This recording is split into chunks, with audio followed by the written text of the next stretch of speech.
High বন্ধুরা, Muscat home maker থেকে আমি রূপা নিয়ে চলে এসেছি খুব সুন্দর একটা ব্লগ। অনেকদিন পর আজকে আবার তোমাদের সামনে আসছি, একদম রেডি হয়ে বেরিয়ে পড়ছি। আজকে যাচ্ছি একটু ঘুরতে। কোথায় ঘুরতে কী ঘুরতে আমার সঙ্গে থাকো, দেখতে থাকো। আর যারা নতুন বন্ধু আছো প্লিজ পুরো ভিডিওটা দেখে চ্যানেলটা সাবস্ক্রাইব করবে। কোথায় যাচ্ছি সঙ্গে থাকো, দেখতে থাকো, চলো। তোমরা দেখতে পাচ্ছ আমরা বাড়ি থেকে বেরিয়ে হাওড়া ব্রিজের নিচ দিয়ে যাচ্ছি। তো হাওড়া ব্রিজ মানেই বুঝতে পারছো আমরা কোথায় যাচ্ছি, কোথাকার উদ্দেশ্যে রওনা দিয়েছি। তো আজকে আমরা ফুল ফ্যামিলি মিলে চলে যাচ্ছি জয় জগন্নাথ পুরীতে। তো সবার ইচ্ছে ছিল যে পুরীতে আর কি যাবে, তো কোনো মতেই আমরা টিকিট পাচ্ছিলাম না। তো অনেক কষ্টে আমরা টিকিট পেয়েছি।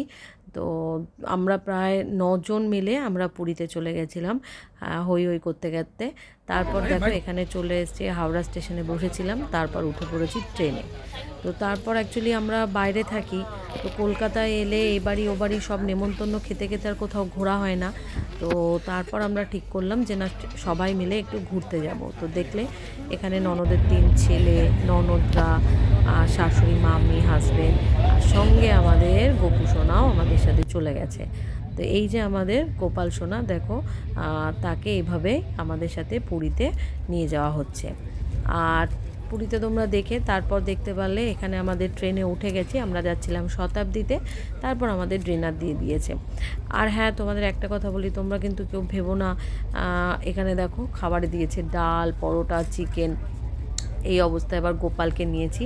হ্যাঁ, আমরা সবাই অল্টারনেটিভ করে গোপাল আমাদের কাছে ছিল, কিন্তু যখন নাকি আমাদের এরকম খাওয়া দাওয়ার টাইম এসে তখন কিন্তু শাশুড়ি মায়ের হাতে ছিল। কারণ হচ্ছে উনি একদম ভেজ খাবার খেয়েছেন, তো এর জন্য তখন আর কারোর হাতে দেওয়া হয়নি। তো এইভাবেই দেখো ট্রেনে বেশ মজা করতে করতে, এখানে দেখো আমার বড় ননদ, ছোটো ননদ সবাই আছে। তো অতটা জার্নি শেয়ার করিনি, বক বক করতে করতেই তারপর আমরা নেমে গেছি পুরী স্টেশনে। এখন দেখো গোপুসোনা তার কি বলে, আমি যখন ইন্ডিয়াতে আর কি থাকি তখন গোপাল আমার কাছে থাকে, আর না হলে আমার ননদের কাছে থাকে। তো এখন ননদের বরের কাছে আছে। তারপর আমরা এখান থেকে মোটামুটি সব লাগেজ নিয়ে, শাশুড়ি মা হুইল চেয়ারে আছেন, সবাই মিলে আস্তে আস্তে আমরা এই দেখো গোপুসোনাকে ঘুম পাড়িয়ে দেওয়া হয়েছে। তো সবাই মিলে এখন আমরা রওনা দিয়েছি। তারপর দেখো আমরা পৌঁছে গেছি, এই যে দেখো শ্রী জগন্নাথ টেম্পল, আমরা পুরীতে পৌঁছে গেছি। আর আমরা যে সময়টা গেছি একদম রথের মাঝখানে গেছি। তো এই সময় যে জানি না আমরা জগন্নাথ দর্শন পাবো কি পাবো না, কিচ্ছু জানি না, কিন্তু সবাই আমাদের বলেছিল এই সময় জগন্নাথ মাসির বাড়ি থাকে। কিন্তু আমাদের একটা ইচ্ছা ছিল যে যে কোনো উপায় শাশুড়ি মাকে একটুখানি জগন্নাথ দর্শন করাতে হবে। আর সত্যি কথা, ভগবানের ইচ্ছে না থাকলে এটা কখনোই সম্ভব হয় না। তো দেখো আমরা স্টেশন থেকে বেরিয়ে কি সুন্দর পতাকাটা এত সুন্দর উঠছে দেখে ভাবলাম না, ফটো ভিডিও তুলে পারলাম না। তারপর ওখান থেকে আস্তে আস্তে বেরিয়ে আমরা ওখান থেকে একটাবার আমাদের হেঁটে হেঁটে আমরা আস্তে বেরোচ্ছি। তো এখানে দেখো চারদিকটা মানে সোজা রথের সময়, এই সময়টা এরকম প্যান্ডেল করে চারদিকে প্রচুর ভিড় ছিল। আমরা ঠিক উল্টো রথের মানে আগের দিন আমরা ফেরত চলে আসবো এরকমভাবেই আমাদের টিকিট কাটা ছিল। এখানে দেখো 2 ননদ, শাশুড়ি মা, ওখানে সবাই। তারপর আমরা দেখো মোটামুটি আমরা গাড়ি পেয়ে গেছি, এবার আমরা আস্তে আস্তে রওনা দিয়ে দিয়েছি হোটেলের উদ্দেশ্যে। তো অনেকটাই টায়ার্ড ছিলাম, 6-7 ঘন্টা ট্রেন জার্নি করে। তো আর হোটেলে আর সেরকম কিছু শেয়ার করলাম না। একদম পরের দিন সকালবেলা আমরা চিন্তা করছিলাম কোথায় গেলে জগন্নাথ দর্শন পাবো। তো সবাই বলল তোমরা একবারে জগন্নাথ মাসির বাড়ি আছে, তোমরা মাসির বাড়িতে চলে যাও। তো আমরা একবারে ওই মাসির বাড়ির উদ্দেশ্যে সবাই মিলে চলে এসেছি। এখানে দেখো হাজব্যান্ড মাকে নিয়ে হুইল চেয়ারে আছেন, আর দূর থেকে আমরা দেখতে পাচ্ছি রথ। কিন্তু রথে এখানে দেখো চারদিকে মেলা বসেছে। এই ফার্স্ট টাইম আমি এই রথের মধ্যে এলাম।